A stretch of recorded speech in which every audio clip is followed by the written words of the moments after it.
Então, senhoras e senhores, senhoritos e senhoritas, muito bom dia, boa tarde, boa noite, boa madrugada. Essa aula é direcionada para os alunos do sexto ano do Colégio Eufinísia Freire, disciplina é Artes, e a gente vai dar continuidade ao capítulo 3 a respeito da roupa e a arte, que a gente parou lá na página 68, né? Que falamos sobre o Inca Shonibari, que foi um carinha que nasceu no Reino Unido, Inglaterra e tal, não sei o que, e foi criado na Nigéria, então, e ele faz um trabalho fantástico baseado na ideia de colonialismo, que ele pegou a principal obra dele é a bailarina com o violino, né? Que faz essa mistura com a estampa étnica, com a ideia de colonialismo, com a cabeça em formato de globo, para trazer essa ideia de globalismo mesmo, de mundo, tá? E a dificuldade em relação ao movimento de ser uma bailarina tocando violino, uma loucura, insanidade, doja, mas o que importa agora é que a gente vai dar continuidade ao nosso assunto aqui. Então, na página 69 a gente tem lá, eu acho que vai ter uma galerinha que vai curtir até essa imagem daí, né? Que manja desses Paranauê, que gosta do que chamamos de cosplay, e ainda mais nesse caso aí que são os mangás, né? O que é que são os mangás? Mangás, segundo o nosso glossário, aqui nosso pequeno vocabulário que tem aqui do lado, é um estilo de revista em quadrinhos criado no Japão e hoje popular em várias partes do mundo. Os personagens dessas histórias desenhadas em linguagem cinematográfica costumam ter olhos grandes e cabelos espetados. Os mangás podem ter longas sequências só de imagens, com mudanças sutis entre as cenas para simular o movimento da câmera no cinema. Os mangás eles surgem a partir dessas revistas em quadrinhos, né? Mas no decorrer do tempo se tornam desenhos, desenhos animados, né? Esses desenhos que passam na televisão que são baseados em mangás, nesses mangás japoneses, né? Mas a estrutura que é formada em cima deles continua sendo a mesma. Então, em relação às cores, em relação ao formato dos olhos, cabelos, as roupas. E aí, nesse caso específico, a gente vai trabalhar com essa ideia do que é o cosplay, que é aquele ato da galera se vestir como seus personagens favoritos, né? Então, a gente tem aí. Atualmente, as fantasias estão sendo incorporadas à forma cotidiana de vestir de alguns jovens. Na primeira foto, vemos uma garota fantasiada de Hatsune Miku, cantora virtual criada por sintetizador, que aparece na segunda foto. Ah, professor, que diacho é de sintetizador? É uma personagem, é uma cantora que foi criada simplesmente no computador. Inclusive, a voz dela é sintetizada, a voz dela é construída a partir de determinados algoritmos, determinadas questões de computador. Né? A galera no computador faz lá, a gente quer um tipo de voz que seja mais aguda, que se aproxime com a voz de tal cantora e tal.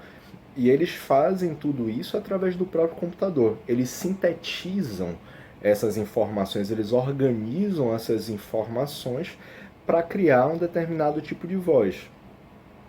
Com o avanço da tecnologia, claro, a gente não vai ver essa voz robotizada, né? Então, eles fazem com que a voz se pareça muito com a voz humana, ainda que não seja igualzinha assim, a voz de Lady Gaga, a voz de Beyoncé, de alguém do K-pop aí, que eu não conheço ninguém do K-pop, mas se aproximando muito da voz de determinados cantores, e aí eles se utilizam disso para criar um determinado personagem. Por mais que esse personagem seja todo informatizado, digamos assim, seja todo tecnológico, que ele não exista na vida real, se cria um personagem, uma personalidade tão humanizada que as pessoas que estão assistindo esses programas onde aparecem esses personagens se sentem identificados com ele, né? Não é à toa que tanto desenho animado, tanto de mangá quanto de outros tipos, as pessoas se olham naqueles personagens que tem nesses desenhos e falam, cara, eu pareço, eu tenho uma personalidade parecida com desse cara, a dessa menina, né? Mas então, aí a gente tem o quê? Esse costume foi adotado por jovens do mundo inteiro e é chamado de cosplay, forma abreviada da expressão inglesa costume play, que significa brincar com fantasia. É justamente essa ideia de você se fantasiar igual a um determinado personagem. Há competições no mundo, inclusive, assim, de pessoas que se fantasiam desses personagens. Inclusive eu tava falando assim, porque os mangás e tal, que deram origem a determinados desenhos animados, esses desenhos que são conhecidos como animes ou animes, que são geralmente esses desenhos japoneses. Os mangás, eles têm essa origem japonesa e eles, através deles, formou esses animes que são japoneses, que tem esses personagens exatamente dessa forma. O olho grande, Sakura Card Captors, que é da minha época. Sakura Card Captors, ou então os próprios personagens do Pokémon, Ash, não sei quem, Equipe Rocket e tal. Eles são personagens que são baseados em mangás, surgem a partir de mangás, mas se transformam todo em personagens de animes. O cosplay, ele envolve fãs de todo tipo de personagem da cultura pop. Cultura pop, que é a ideia da cultura popular mesmo. Desde aqueles que protagonizam filmes estadunidenses, norte-americanos de ficção científica, como os da série Guerra nas Estrelas. Provavelmente muitos de vocês já devem ter assistido Guerra nas Estrelas, ou pelo menos ouvido falar sobre Guerra nas Estrelas, até os do mangá japonês, mangá que a gente já falou aqui. Alguns jovens confeccionam as próprias fantasias, com as quais incorporam seus personagens prediletos em concursos e apresentações. Esses concursos, essas apresentações, elas acontecem muito mais no exterior do que aqui no Brasil, né? Porque vem chegando aos poucos, talvez uns 5 anos para cá, tem se fortalecido isso, essas competições, esses...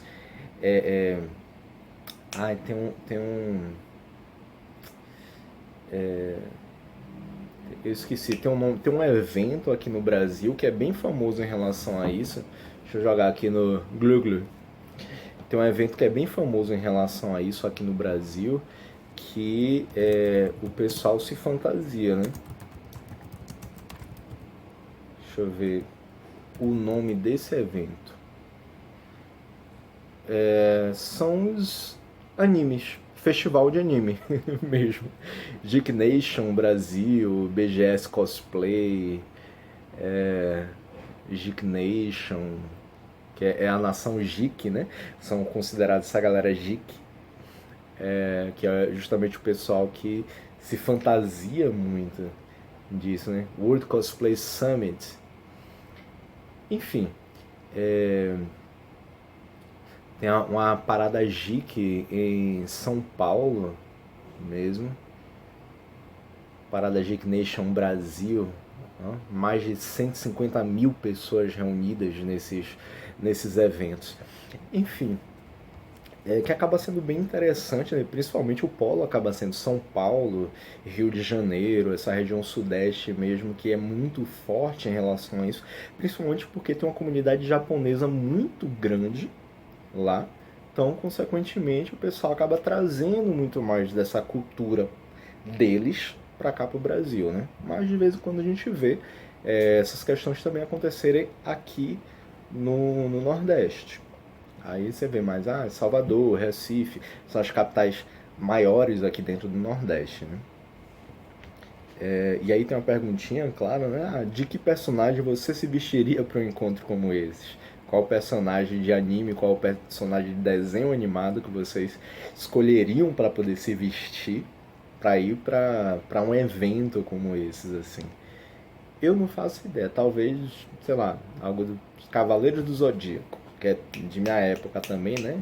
1650, o ano que eu nasci, que eu sou um pouquinho velho. Então é um desenho que é de minha época que eu gostava bastante, né? Nem sei se ainda tem hoje em dia, mas enfim.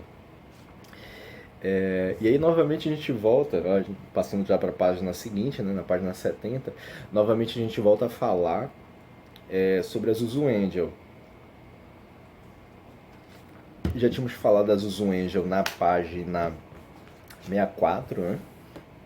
Do tipo de trabalho que ela fazia e tal, e principalmente depois da ditadura militar, que o filho dela foi assassinado, que ela começou a produzir roupas, a produzir suas vestes, suas vestimentas, como uma forma de manter viva a memória do filho dela, né? Assassinado pela ditadura militar. Esqueci o nome dele agora. O Stuart Angel, né? Deve ser Stuart Little, Stuart Angel. Deixa eu ver. Tá. Em 1971, o Zuzu Angel lançava em Nova York, nos Estados Unidos, a coleção International Dateline Collection Free Holiday and Resort. E leia o que ela escreveu a respeito. 4 meses atrás, quando comecei a pensar nesta coleção, me inspirei nas flores coloridas e nos lindos pássaros do meu país. Ah, que fofo!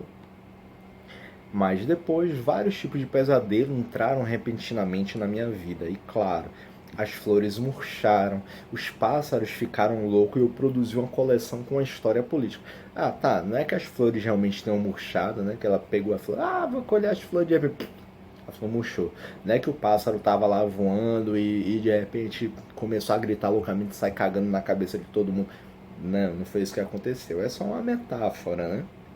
É a ideia de que em um determinado momento ela conseguia enxergar beleza em tudo, mas a partir do momento que o filho dela acabou sendo assassinado pela ditadura militar, pelos militares durante esse período terrível do Brasil, 1964 até a década de 80, ela acabou caindo em desgraça, né? Ela acabou sofrendo muito por conta desse momento político que o país vivia e o que acabou acontecendo com seu filho, né? Então, ela produziu uma coleção com a história política, se baseando em temas que tinham relação com política, né? É a primeira vez na história da moda que isso acontece. Então, tenho certeza que esta tarde darei algo sobre o que pensar com essa coleção. Então, isso foi uma carta da Zuzu Angel ao secretário Thomas Jeans em 1971. Em 1971 ela falava sobre isso. E aí, Zuzu Angel, tem aí escrito aí embaixo ainda, né? Zuzu Angel, bordado de tanque de guerra, que aí mostra a parte ampliada, né? Que é um tanquezinho de guerra. Você olha assim, poxa, bonitinho, né? Mas o significado que tem isso é da violência que ocorria no Brasil naquela época. A violência que o filho dela sofreu e a violência que acontecia com várias pessoas que ela conhecia também no Brasil durante esse período da ditadura militar. Então, dá pra ver, tem pássaros, tem flores, mostra militares também, anjos, tanques de guerra, casas, aviões, carros de tipo Jeep. Então, tudo lembrando esses momentos da história, qual ela esteve inserida, qual ela fez parte, né? Então, detalhe do vestido da coleção dela, tal. A apresentação da coleção que se encerrou com vestidos brancos de modelagem ampla e que foram bordados figuras de tanques, canhões, soldados e casinhas infantis. Os bordados artesanais, os vestidos mesclavam figuras inocentes, como anjos e casinhas com uniformes militares, caps, cap é aquele chapeuzinho dos militares, né? Canhões e o sol atrás das grades. É a ideia de, quando você pensa em sol, você pensa em liberdade, né? E você colocar a liberdade por trás das grades, porque você não podia se expressar livremente naquela época. Quando você pensava em falar algo sobre a violência que sofria, pensava em criticar os militares e tal, possivelmente, provavelmente você acabava indo para trás das grades, acabava sendo preso, muitas vezes torturado, morto. Infelizmente foi um momento da nossa história que aconteceu muita coisa ruim. Então, vira e mexe, a gente ouve falar alguma coisa assim sobre a violência ocorrida durante esse período da ditadura militar, né, que os militares estiveram no poder. Os desenhos de aspecto infantil são delicados e, ao mesmo tempo, muito violentos. No ano de 71, Zuzu estava muito abalada pelo desaparecimento do seu filho, o ativista político Stuart Angel, mas não deixou de produzir suas coleções. Ela usou o poder de comunicação do seu trabalho para denunciar ao mundo a situação política do Brasil e as violações dos direitos humanos por agentes do governo brasileiro. O desfile teve repercussão na mídia internacional, mas nada foi mostrado no Brasil. Olha só o que eu falei sobre a questão da liberdade de expressão, né? Nada foi mostrado no Brasil, pois todo tipo de informação passava pelo controle da censura oficial. Depois disso, foi descoberto que Stuart havia sido assassinado pelo governo brasileiro, né? Então, ela conseguia mostrar essa coleção que ela produziu no exterior, França, Inglaterra, Estados Unidos, onde ela estivesse, ela conseguia mostrar essa produção artística dela, porque muito mais do que roupa que ela fazia, era visto como uma forma de arte, de expressão artística.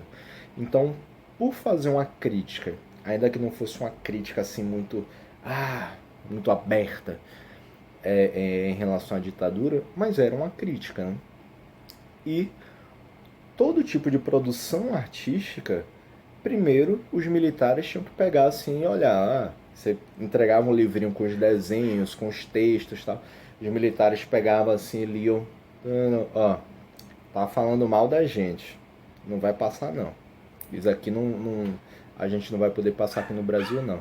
Ainda mais que estava tratando de uma realidade, de algo que estava acontecendo, algo de ruim que estava acontecendo e que era cometido por eles, cometido pelos militares.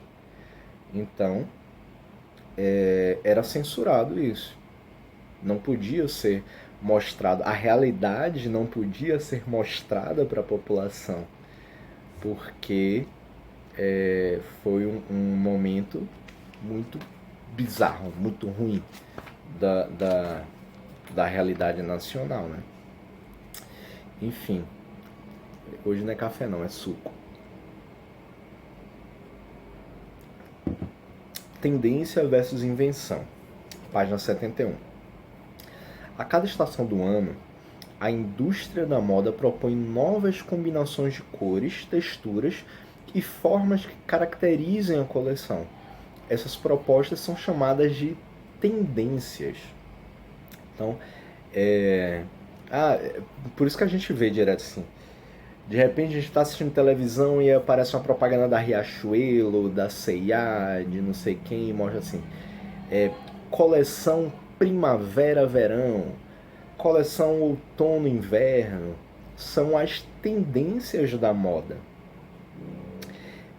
São essas combinações de cores, de texturas, de formas, cada uma a partir dessas coleções que são propostas por quem entende de moda, né?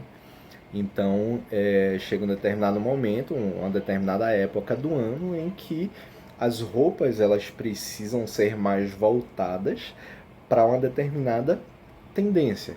Ah, primavera, verão. Primavera, verão, quando a gente pensa em verão, pensa em calor, cores mais quentes, né? Pensa em alegria, tá todo mundo indo pra praia. Então, as roupas são um pouco mais leves, são mais coloridas, são menores, tá? Digamos que a gente se aproximou do outono, do inverno, tá? Pô, inverno é porque aqui no Nordeste não rola muito disso, não, né? Mas isso é mais pro Sul, Sudeste e tal. Então, período de outono, inverno, as roupas são um pouco mais pesadas, né? São um pouco mais escuras porque faz frio.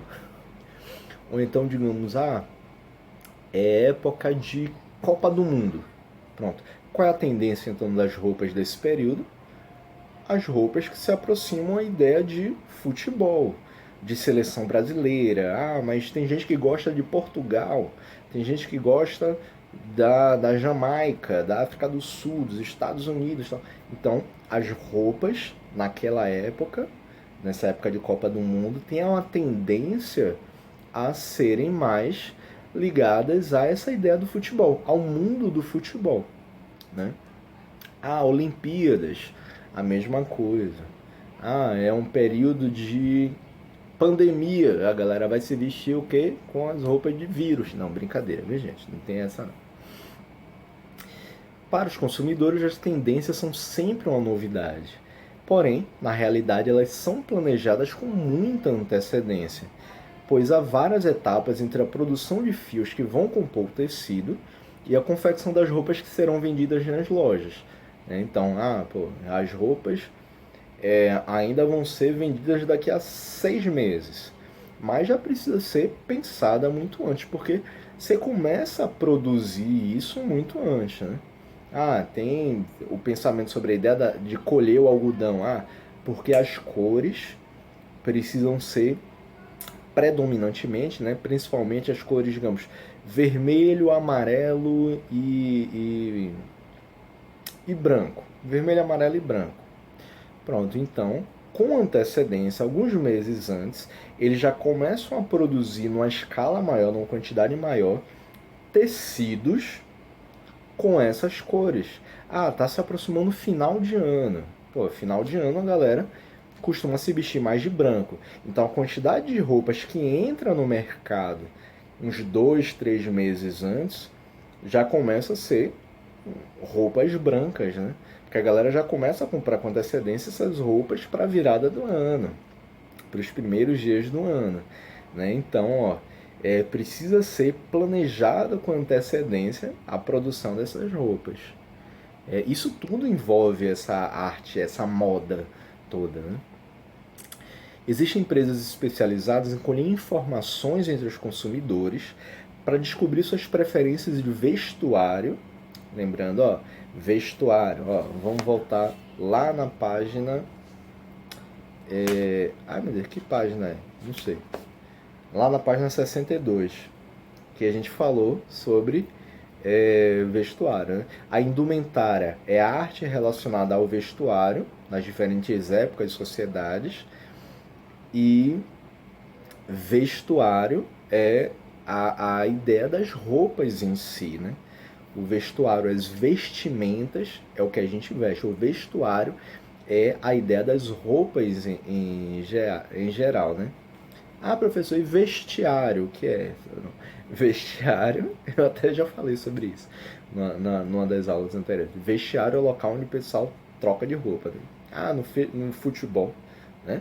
Lá dentro do estádio você vai ter o vestiário, que é o local que a galera toma banho, troca de roupa, se veste para poder ir pro jogo, ou acabou o jogo, todo mundo suado, entrou no vestiário, tem lá as cabinezinhas para tomar um banho, ficar cheirosinho, né? Porque depois do jogo fica todo mundo fedendo suor. E aí ele se veste com roupas do cotidiano, do dia a dia, né? Para poder chegar e sair do estádio, porque eles não vão entrar no ônibus fedendo, né?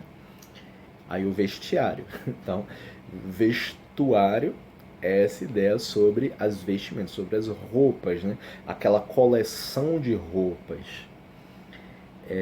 Então, suas preferências de vestuário e a relação delas com seu estilo de vida. será com base nessas pesquisas em análises de marketing que a indústria da moda proporá novas tendências. Marketing é a área profissional que pesquisa as preferências dos consumidores para auxiliar as empresas a criar seus produtos. Isso não somente relacionado à roupa, mas relacionado a tudo, né? O marketing de tal empresa para ver em relação ao que o pessoal tem que... precisar de alguma coisa. É que eu molhei aqui tudo. Ai, meu Deus. Quase derrubava tudo aqui também. Então, eu derramei o suco. Desculpa. Então, o marketing, a área de marketing, ela pesquisa as preferências desses consumidores, mas não somente em relação às roupas, em relação ao vestuário, mas em relação a tudo, né? Em relação ao que comer, uma forma de chamar a atenção da galera para poder rangar, né? McDonald's, Burger King, aparece a propaganda na TV e é o marketing quem faz aquela propaganda, aquela publicidade ali na televisão, que eles fazem essa análise em relação às preferências das pessoas. Porque tem crescido uma demanda muito grande para uma comida mais saudável. Aí o que é que o marketing da McDonald's faz? Um estudo de mercado, eles lançam o quê? Umas saladas no McDonald's. Porque só tem refrigerante, mas tem uma galera que prefere suco. Aí o marketing faz o quê? Analisando, ouvindo a galera falar isso, vamos fazer uma mudança aí, não colocar somente refrigerante, mas vamos colocar suco também pra galera beber, vamos colocar chá gelado pra galera beber também aqui no McDonald's, Então o marketing aqui vai trabalhar com essa ideia dessa análise do mercado em relação à preferência das pessoas, preferência dos consumidores, que são as pessoas que vão consumir esses produtos. Alguns estilistas são inventores consagrados, né? Capazes de criar inovações que serão adotadas no mundo inteiro.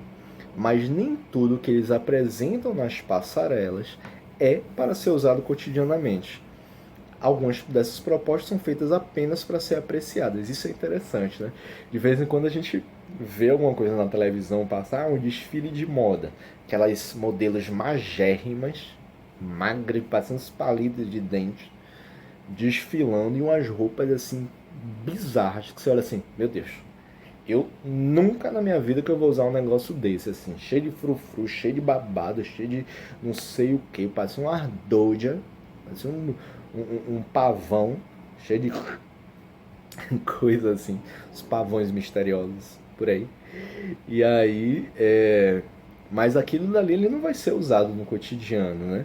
Às vezes é só para apresentar alguma tendência em relação às cores, em relação ao tipo de tecido, ao tipo de material que pode ser usado nas roupas, mas não é que aquele modelo dali vai ser usado no dia a dia dessas pessoas, né? Então algumas dessas propostas são feitas apenas para as pessoas olharem assim e falar, que bonito, que maravilha, adorei. Povo rico metido a besta que já gosta dessas coisas, né? Os estilistas, eles não são os únicos a ditar tendências. Desde 1950, os jovens passaram a decidir o que vestir, inventando sua própria moda. Metaleiros, hippies, punks, grunges, rappers, entre outros, usam vestuário para sinalizar o grupo com o qual se identificam, né? Então, vira e mexe, a gente vê isso. Desde a década de 50 tem isso, né? O movimento dos metaleiros. Aquela galera que se veste de preto, com corrente, com os cabelos todo liso, pretão, assim, escorrido. Maquiam o rosto, parecendo os emos de hoje em dia, né? Colocam o lápis preto ao redor dos olhos, a sombra, assim, um negócio assim, para dar essa ideia de escuridão mesmo. Ou então os hippies, que é aquela galera mais paz e amor, das florzinhas. calça boca de sino, isso na década de 50, né? Calça boca de sino, mais larga, as roupas todas coloridonas, as flores, os cabelos esvoaçantes, pá, não sei o que.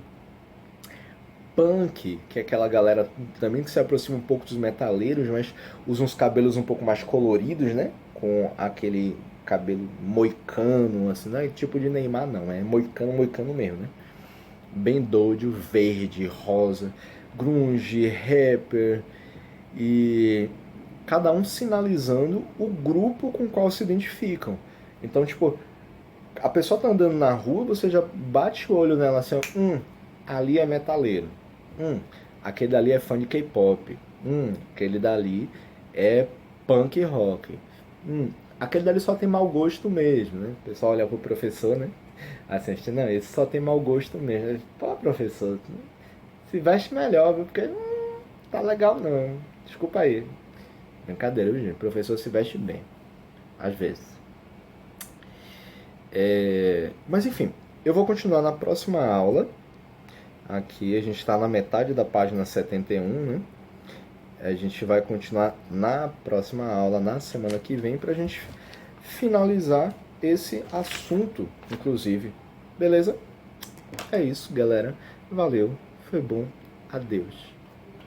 Essa é uma música das antigas, assim. Não vou chorar, nem vou me arrepender. Foi eterno enquanto durou. Foi sincero o nosso amor, mas chegou ao fim. Tchau.